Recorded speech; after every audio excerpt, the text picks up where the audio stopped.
Hello, this is Zahirul Alam. Welcome you all on Frankly Speaking. My guest today is Michael Winter, Danish ambassador to Bangladesh since September 2016. Before coming to Bangladesh, Michael Winter was the ambassador of Denmark in Thailand, where he served an extended term of almost 6 years. He also served as an ambassador in Iraq. He has experience working in the Philippines and Vietnam too. Michael Winter is known as Asia expert within the diplomatic circle. He was born in London on July 5th, 1960. He is married to Ratnawade Winter, a Thai-born Canadian citizen who is currently the chairperson of AIP Foundation Thailand, an international NGO promoting road safety. The ambassador has been an associate professor with Copenhagen University and Copenhagen Business School. He is very passionate about music and loves to play his guitar. He is also very fond of motorbikes. We welcome Ambassador Michael Winter on Frankly Speaking. Thank you very much. Welcome. I remember that you appeared on one of my Eid celebration shows. Yes. That was a fun. It was indeed. Yes, yeah. I enjoyed But since 2016 September, you have been working relentlessly to explore Bangladesh. Yes. How far you have been able to explore the beauties, the potentials, and the prospects of Bangladesh? I've had the privilege many times together with my wife to travel the country. Yeah. I've been to many districts. Denmark is a long-time friend of Bangladesh, and we began when independence was declared. And already in '72, we were here with a big development program, cooperation with Bangladesh. And we are in many districts. So to be an ambassador here is a big privilege because Denmark, I think, is well known for good things, fortunately. So there's something to build on. So since 1971, you have recognized Bangladesh and have started relations and extending support for the development in Bangladesh. What are the major areas you are dealing with Bangladesh? We are basically working with the people. We are helping both the government and the people to reduce poverty. So we work very much at the grassroots level. Okay. We are emphasizing support for the women of Bangladesh because many of them are poor in the rural areas, in the coastal areas. We work with income generation. We work with the impact on climate change. Okay. And we also work with the legal aid to help, especially again, women who have been victims of abuse from various ways. We have, together with the Ministry of Women, setting up one-stop shops for women so they can go and seek help. So we are in quite a lot of areas. So you think it's critically important for supporting women folks in extending legal support? I think it's still a big challenge for women in Bangladesh. Many of them are not having good conditions. Mm-hmm. I think that both the government and the people want women to have a better status, but I think the empowerment needs to be improved. I think women they are a great force in Bangladesh, and I think they are also responsible for a lot of the progress that Bangladesh has had in the last 20, 30 years. Impressive growth. I think a lot of it can be ascribed to women's work. Participation. But yes, traditionally, we have been maintaining very good, or in other words, excellent relations between Bangladesh and Denmark. But in your term, in your tenure, what are the major areas, what are the major objectives, or what are the major goals you are trying to achieve during your time? Our relationships have already matured. We are still here with cooperation in the development area in a big way. But since Bangladesh also has evolved, as we talked about economically, we are also now a big business partner. We have a lot of economic cooperation. Okay. Big Danish companies are present here, and we are also a big importer of garment from Bangladeshi companies. We are Can Can you give a sense about the volume, about the size of the RMG export to Denmark? Yeah, we're talking about millions of dollars every year, but we are also exporting. Is that close to 700 or 800 million dollars? Actually, I don't have the figures in my head how much it is. It's more because that is more of the interest of Bangladesh to export. Yeah. But there is definitely a surplus of export from Bangladesh to Denmark. We are mainly exporting pharmaceuticals, machinery, and we also have milk. Light the engineering. Dano is a big Danish Bangladeshi corporation. We have diabetes, a big Danish company, Novo Nordisk, that are the biggest pharmaceutical within diabetes medicine. Because diabetes is a big challenge for Bangladesh, and it's becoming more and more. So we are seeing that the relations they are evolving. A new area that I'm very personally finding interesting is renewable energy. Bangladesh, of course, is very vulnerable to the climate changes in the world, no doubt, especially the coastal areas where people can be displaced. They are affected by floodings. And with the alarming trend of sea level rise. Yes. We think that there's a lot of potential for renewable energy, but also for energy efficiency. And we are working very closely with the RMG sector to improve the production processes, to use less electricity and much less water, because these things will also affect the climate inside Bangladesh. So no denying, Ambassador, that Bangladesh is one of the most vulnerable countries in the world. And lot of projects or lot of plans we do have, but we also expect some international support to fight back the dire consequences of climate change. And last year, we remember, possibly last year or early this year, that Denmark and Bangladesh jointly organized a Green Growth Conference in Bangladesh. Indeed. So we'll talk about the Green Growth Conference, as you have said, on the sustainable energy, sustainable growth. But before that, we need to take a short break. We'll be back after the commercial. Stay with us. We'll be back after the commercial.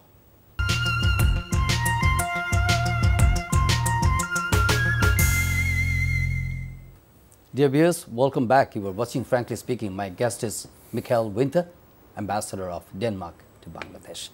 Ambassador Mikael Winter, before going to break, we are talking about Green Growth Conference. And we know that it has been a great success, and so a lot of issues have been discussed on that conference. So any development after that conference, taking any new initiative from the part of Bangladesh, taking benefits, taking cooperation from Denmark? Absolutely. I think, seen from the Danish side, many of our stakeholders, private companies, found out what the challenges Bangladesh is facing, especially in the industrial sector, but also in the energy planning.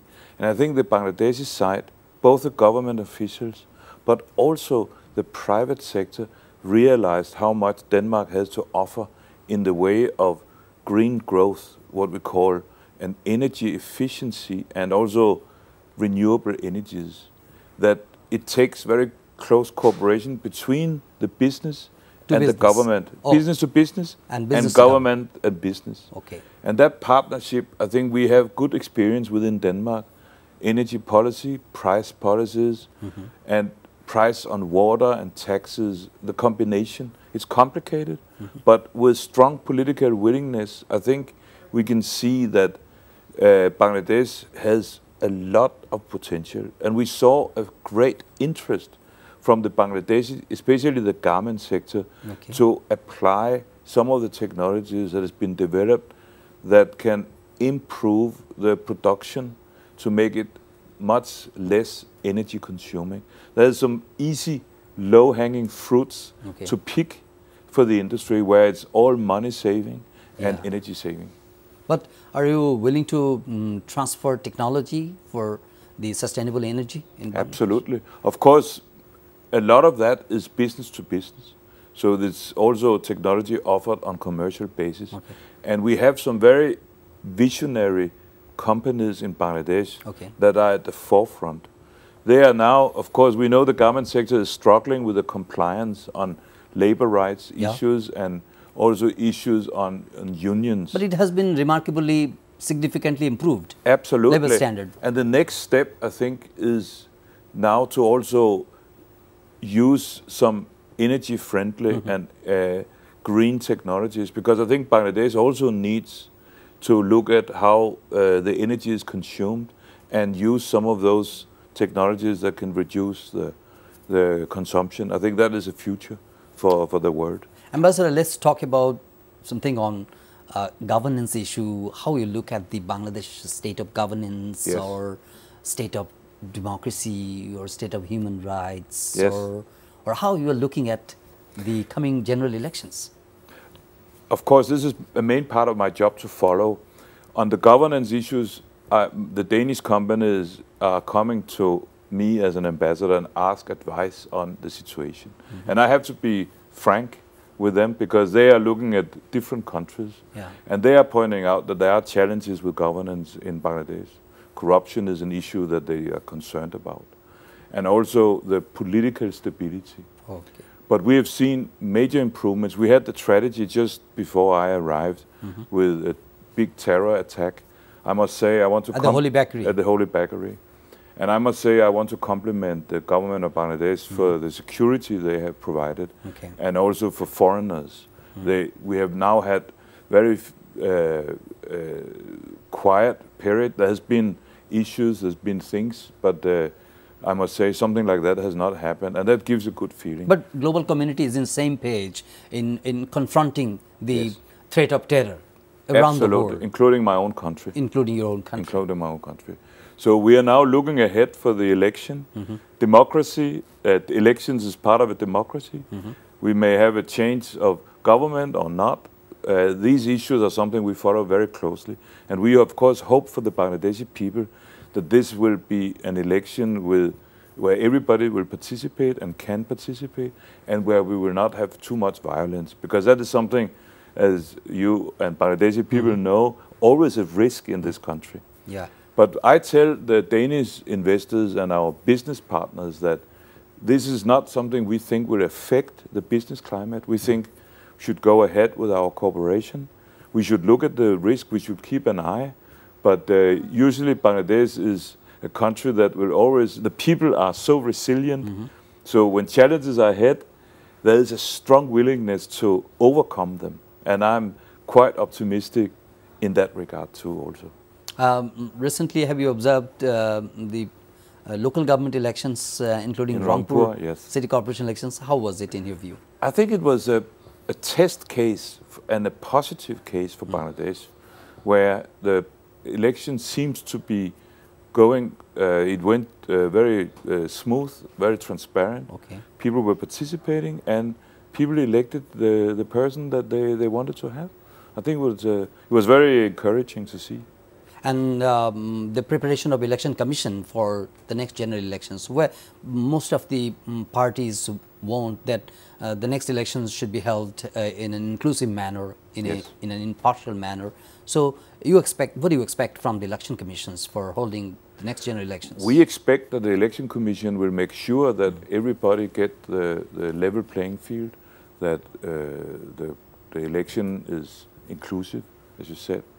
We are part of the European Union, Denmark, and all the European Union, are following this very closely because we, of course, want the transition, the election, the democracy to be functional. We think that is the right for the Bangladeshi people to have the choice of their own and that they can participate peacefully and openly and support whoever they want to support. Coming back to the point of RMG, just I'm curious that is there any room for more export to Denmark or yes, any potential? Denmark, we are actually also working with the authorities here on occupational health issues, on training controllers from the Ministry of Labor to go out to the government companies and be better in checking on compliances. And I think that is part of us wanting to take more import. We want to import more. We want the garment industry to be mature. There's a lot of improvements. There's still a lot of work to do. And I think there is a good progress that we, as Denmark, but also Bangladesh, absolutely will benefit from. We think the garment industry has employed a lot of women, has given, as we talked about before, empowerment to women. And I hope that sector can continue to progress so that more people and more women can be employed in a formal way. And have a predictable wage and a good income to support themselves. Okay. In regards to ICT sector, as information says that Denmark is one of the major destination of our ICT products. Yes. Maybe it ranked at 15. So what is the prospect for ICT to Denmark from Bangladesh? There's a lot of perspective in that. Bangladesh is moving up in the hierarchy and you are diversifying. I think Bangladeshi people and the government and the private companies know that the future is diversification. It's too risky to rely on one major sector because competition could be around the corner. So I think diversification, ICT, pharmaceuticals, other areas, leather, but also maybe in other industrial areas, but also agricultural processing, I think could be giving both income to the farmers, but also create employment in the industries. As to business relations, I heard that more than 70 companies have been registered or working in Bangladesh. So with regards to foreign investment from Denmark, is there any opening in the coming days that new entities, new entrepreneurs or new investors would be interested to coming out in Bangladesh for new investment? Yes.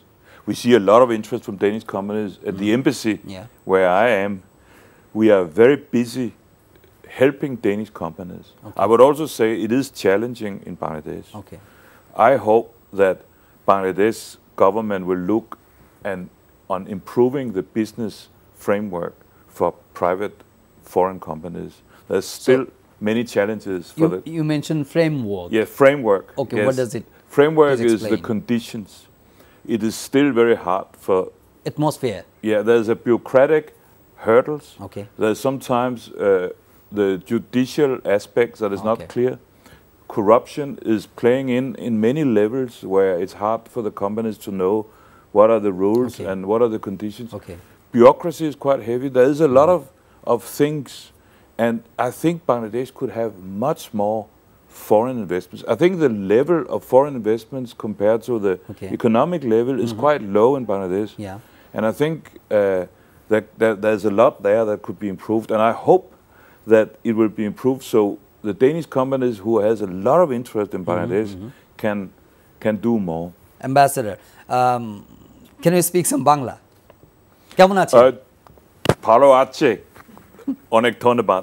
কেমন আছেন? আমি ভালো আছি। সচি। বড়দিনের শুভেচ্ছা। Merry Christmas. Thank you very much. Okay. You used to play music, guitar, and you sang a song for Bangladeshi people about Puran Dhaka and your experience about the people of Bangladesh. So what drives you, what prompted you to write the song, to sing the song for the people of Bangladesh and for Dhaka city especially? I think music is a language that we can speak. If my Bangla language is not so good, and many Bangladeshi people, of course, they don't know English as good as me, then music can be a way of communicating for me to people. Of course, my song is in English also, but there's a TV station that was so kind to translate it into Bangla. And therefore, I think it has been made accessible. It's for me, Dhaka is a city of both beauty and ugliness for all people who lives here. It's sometimes a hard city to be in, but it's also a city that has its charm and its beauty. And for me, the Buran Dhaka area, the original area, had so much appeal to me. So I felt that I'd like to express that in a song. Ambassador, one last question. We are almost into a program. You worked in many countries, Thailand, Iraq, Philippines, Vietnam, and many other countries. Yes. So, in your view, after serving 1 year and a quarter, where you found the strength lies for 160 million people in Bangladesh? And what are the weaknesses you observed so far? You know, I almost, when you talk about the Bangladeshi people, which I love to do, because the Bangladeshi people have a resilience that I have never met before. And you mentioned itself, it's 160 million. And I'm asking myself every day, how do the Bangladeshi people, how do you get that strength? It's not easy life. Yeah. I can see that with my own eyes. I'm not naive. Yeah. I'm sitting in my car and I'm observing it where I walk. So the strength is there, and that is the Bangladeshi country's survival and the progress. It is the people, despite these challenges. And sometimes I am asking myself, how do you overcome these challenges? But you do. And you improve the life every day. I see that. And that is just amazing for me to, only after 1 year and maybe 1.5 years, I'm still amazed with that strength, and it's a beauty. Thank you. One last thing, your spouse, Madam Ratanawade Winter, she is a Thai-Canadian, Thai-born Canadian citizen. She works for road safety, and one of the most very important issue we are also dealing with in Bangladesh. So looking forward to having her on my show also. Thank you very much. Yeah, thank you very much, Ambassador. Thank you very much for joining me on Frankly Speaking. Absolutely. It's an honor. It's a pleasure. Thank you. Dear viewers, thank you indeed for watching my show, Frankly Speaking. We invite you to watch our next episode. Until then, do take care and goodbye.